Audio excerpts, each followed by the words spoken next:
Born in Cleveland, I got on the 20th Century Limited and went to New York in 1948. And in '56, got in a car and drove to California. En route, we stopped in Las Vegas for my first experience in a casino full of gaming machines. And I'm sitting there thinking to myself, these things are mechanical. They should be cheaper to make if you get rid of all the machinery on the inside and replace that with electronics. That was that idea just registered in my mind, and I worked on that. That idea just rolled around in my head, I don't know, for the next couple of years at least. And I came up with various designs, case designs and circuit designs.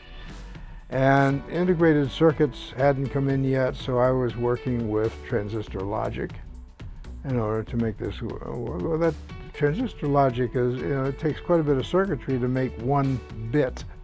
And it takes an awful lot of bits to make a logic machine, so it got pretty complicated, and kind of put the a damper on the idea. But nonetheless, I kept working with it and tinkering with it and various ideas. Later on, I built a machine that when integrated circuits had come in, I built a machine out of integrated circuits, which was much easier. Somehow or other, somebody got hold of the fact that I had built a slot machine. And they came in and wanted to see the machine. I said, okay, well, there it is, and here's how it works. Instead of reels, it had flashing lights where you had your symbols were flashed on a screen. And there was a whole sequence of symbols, and alternately they were flashed on the screen, and then the flashing would stop, and you get a symbol, a symbol, a symbol.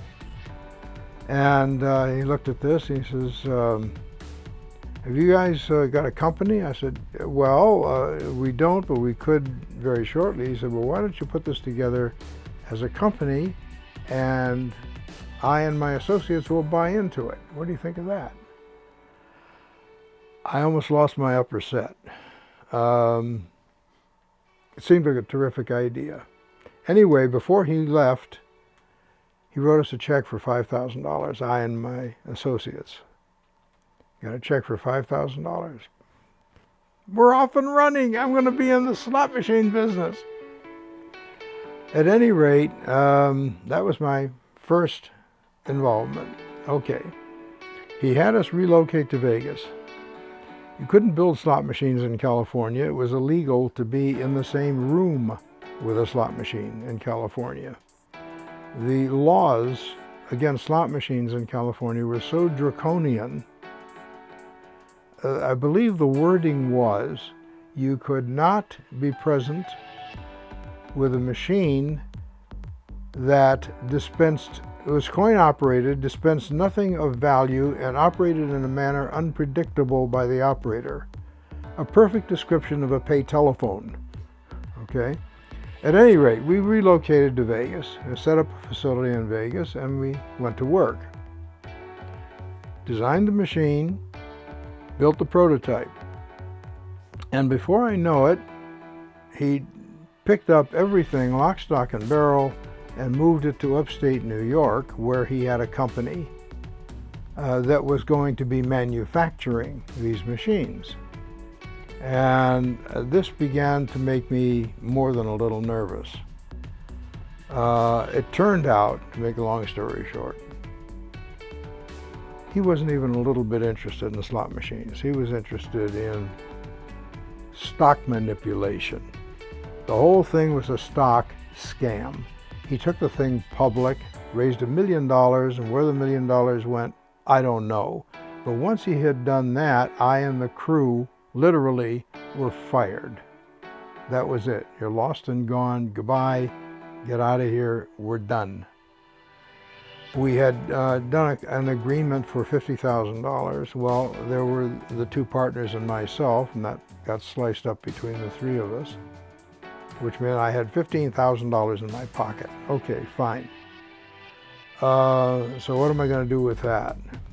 It's a funny thing. There was a guy there around at that time in Las Vegas who was desperately trying to sell $20 gold pieces for $50 a piece. And that'd be pretty good. I got 15 grand. Maybe I ought to buy a bunch of those gold pieces. They were also modernizing because newer machines were coming in. And all of a sudden, the Sahara had wiped out their entire inventory of slot machines. They put them in a warehouse and they bought brand new machines. The Bally machines had just come in. And they were selling off those machines for $25 a pop. So I went down, I bought 5 of them, all right. But I was much too smart to buy gold pieces or slot machines. No. I was going to go into business for myself. And I would go into business creating gaming machines for any customer that wanted me to design and build it for them.